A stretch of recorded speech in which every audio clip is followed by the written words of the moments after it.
Media के ख़वातीन और हज़रात का शुक्रिया। आज एक पावर सेक्टर के हवाले से एक बहुत तारीख़ी दिन है, क्योंकि आज काउंसिल ऑफ कॉमन इंटरेस्ट्स, जिसके अंदर चारों वज़राए आला शामिल हैं और वज़ीर आज़म उसकी सदारत करते हैं, मिनिस्टर एनर्जी, फाइनेंस मिनिस्टर और लॉ मिनिस्टर और minister for inter provincial coordination उनके रुकन हैं। उन्होंने आज मुत्तफ़िक़ा तौर पे नेशनल इलेक्ट्रिसिटी पॉलिसी जो है वो पास कर दी है, यानी कि कौमी पावर पॉलिसी जो हमारी है, कौमी बिजली की पॉलिसी। माजी में हमने देखा कि जो हमारी कैपेसिटी एक्सपेंशन हुई है पावर सेक्टर के अंदर, वो बग़ैर किसी मंतक के, बग़ैर किसी प्लान के, बग़ैर किसी प्रोजेक्शन के हुई है। ना तो ये देखा गया कि ये बिजली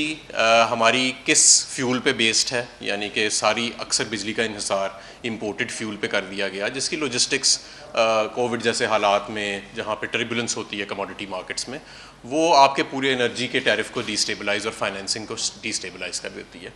ना ही ये देखा गया कि किस हिसाब से किस साल में कितनी खपत होएगी, और वो सारे प्रोजेक्ट्स जो हैं वो अक्सर ऐड कर दिए गए, यकसा ऐड किया कर दिए गए। और ना ही ये देखा गया कि ये प्रोजेक्ट्स कहाँ लगाए जा रहे हैं, कि अगर एक कोयले का प्लांट है जिसने इंपोर्टेड कोयले पे चलना है और उसको आप मिड कंट्री लगा रहे हैं और ₹1.5 यूनिट सिर्फ कोयले को कराची से साहिवाल ले जाने की कॉस्ट आ रही है, तो ऐसी चीज़ों को भी नहीं देखा गया। अब तमाम असूल वज़ा किए गए हैं सारे सूबों से मिल के कि एक ट्रांसपेरेंट यानी शफाफ तरीके से लीस्ट कॉस्ट बेसिस पे सबसे कम प्राइसिंग के ऊपर ओपन कंपेटिटिव बिडिंग के ज़रिए, यानी कि खुलेआम बिडिंग के ज़रिए इन जो है वो प्रोजेक्ट्स अप्रूव भी किए जाएंगे या डिसअप्रूव किए जाएंगे और आपके पावर प्लान के अंदर वो शामिल होएंगे। इसी पॉलिसी के अंदर स्पेशल टारगेट्स मौजूद हैं रिन्यूएबल एनर्जी के, यानी वो एनर्जी जो जिसको हम साफ़ एनर्जी कहते हैं। इसके अंदर हाइडल के मंसूबे भी शामिल होंगे लॉन्ग टर्म, क्योंकि माजी में हमने देखा कि एक कमी हमारे पावर सेक्टर में ये भी रही कि लॉन्ग टर्म व्यू नहीं लिया गया।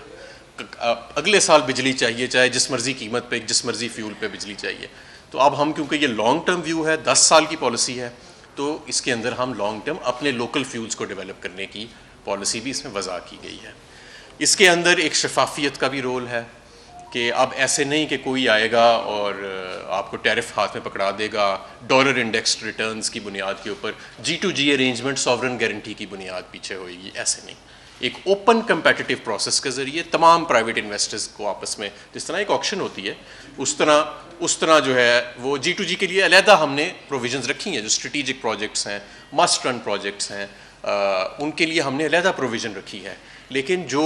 एडिशन का मेजॉरिटी हम करना चाह रहे हैं वो हम इस एक शफाफ तरीके से करना चाह रहे हैं। अब अगला कदम क्या है? ये पॉलिसी है जो कि काफ़ी 2 दर्जन पेजेस पे, और इसके अंदर बड़े ये आप सब के साथ शेयर कर दी जाएगी आज। इसके अंदर जो असूल हैं वो वज़ा किए गए हैं, एक एक लफ्ज़ के ऊपर बड़ी तफसीली बहस हुई। 4 काउंसिल ऑफ कॉमन इंटरेस्ट की मीटिंग सिर्फ इस इशू के ऊपर हुई, और 100 से ज़्यादा मीटिंग्स मुख्तलिफ स्टेक होल्डर्स, सूबों के साथ और मुख्तलिफ डिपार्टमेंट्स के साथ को मुरतब करने में पिछले 2 माह के अंदर हुई हैं। अब ये क्योंकि पॉलिसी आ गई है, अब अगला स्टेप है कि इस पॉलिसी के नीचे को 10 के करीब या ज़्यादा 12 के करीब हम सब पॉलिसीज़ बनेंगी, जनरेशन की, ट्रांसमिशन की, रिन्यूएबल वगैरह वगैरह, और वो एक नेशनल इलेक्ट्रिसिटी प्लान का हिस्सा बनेगी। और वो नेशनल इलेक्ट्रिसिटी प्लान जो है उसकी तमाम वेरिएबल्स को एक कंप्यूटर मॉडल, जिसको IGSEP के नाम से हम कहते हैं, जो हमारे इकोनॉमिक मेरिट ऑर्डर को इवेंचुअली जाके रिप्लेस करेगा जब काउंसिल ऑफ कॉमन इंटरेस्ट उस IGSEP के मॉडल की भी अप्रूवल दे देगी। ये पॉलिसी 2005 से इसके ऊपर एक ख्वाहिशात तो हुकूमतों ने रखी कि ऐसी कोई पॉलिसी लाई जाए, लेकिन नहीं लाई गई, और उसकी मुख्तलिफ वजूहत हो सकती हैं। कुछ इतना इंटरेस्ट नहीं लिया गया, कुछ शायद सूबों के अंदर इतफाक़ नहीं होता था। आज अल्हम्दुलिल्लाह ये एक तारीख़ी मुकाम है कि हम एक नेशनल इलेक्ट्रिसिटी पॉलिसी बनाने में कामयाब हुए, और मैं समझता हूँ कि इसके असरात हमें दर हकीकत 10 साल बाद, 5 साल बाद नज़र आएंगे, जब हमारी आने वाली, और ख़ास तौर पर हमारी आने वाली नस्लें जो हैं उनको सस्ती बिजली और इन्वायरमेंटली फ्रेंडली बिजली, और ऐसी बिजली जो आपके ज़्यादा से ज़्यादा लोकल फ्यूल्स पे मुनसर है, वो मिलेगी। इस वक्त हमारा बहुत बड़ा जो प्रॉब्लम है इलेक्ट्रिसिटी का, वो सिर्फ जनरेशन नहीं है, पैदावार नहीं है, वो फाइनेंशियल प्रॉब्लम बन चुका है। यानी कि हमने एक्सपेंसिव फ्यूल्स पे महंगे मुआहदे किए, तो अब उन बिजली घरों को देने के लिए 800 अरब सालाना के या 1500 अरब सालाना के पैसे देने में दिक्कत आती है, जिससे गर्दिशी कर्जे बढ़ते हैं। दूसरा हमारा बहुत बड़ा बॉटलनेक ट्रांसमिशन का है कि आप बिजली घर तो जितने मर्जी ऐड कर लें, 33,000 इंस्टॉल्ड कैपेसिटी कर लें, डिपेंडेबल कैपेसिटी, आपके पास 24,000 मेगावाट से ज़्यादा तो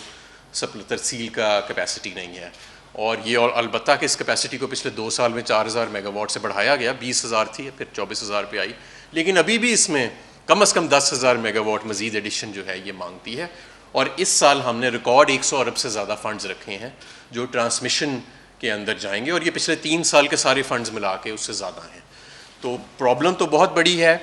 और पावर सेक्टर की गर्दिशी कर्ज़ों का एक तरफ चैलेंज है, एक फरसूदा निज़ाम है ट्रांसमिशन का, और रॉन्ग मिक्स ऑफ फ्यूल्स है, इम्पोर्टेड एक्सपेंसिव फ्यूल्स का मिक्स है। ये सारी प्रॉब्लम्स अपनी जगह, लेकिन हमने एक बुनियाद रखी है कि जहां हम डे टू डे बेसिस पे इन प्रॉब्लम्स को हल कर रहे हैं, मुस्तकबिल के लिए और मुस्तकबिल की नस्लों के लिए एक प्लान्ड तरीके से किसी लॉन्ग टर्म व्यू के साथ हम अब इंशाल्लाह ताला बिजली की तरसील, बिजली की पैदावार और उसकी फराहमी और उसकी टैरिफ सेटिंग जो है उसके ऊपर हम अब आहिस्ता आहिस्ता उसको ठीक सिमत में ले चलेंगे। और अगला जो इसका जो प्लान, जो इसके अंदर कदम है, वो मैंने आपको बताया कि इस पॉलिसी के अंदर जो असूल तय हो गए हैं, उन असूलों की बुनियाद पे एक नेशनल इलेक्ट्रिसिटी प्लान बनाया जाएगा, जो कि इससे भी ज़्यादा एक जामिया डॉक्यूमेंट होएगा और उसके अंदर हर चीज़ की ज़्यादा गहरी तफसील होएगी।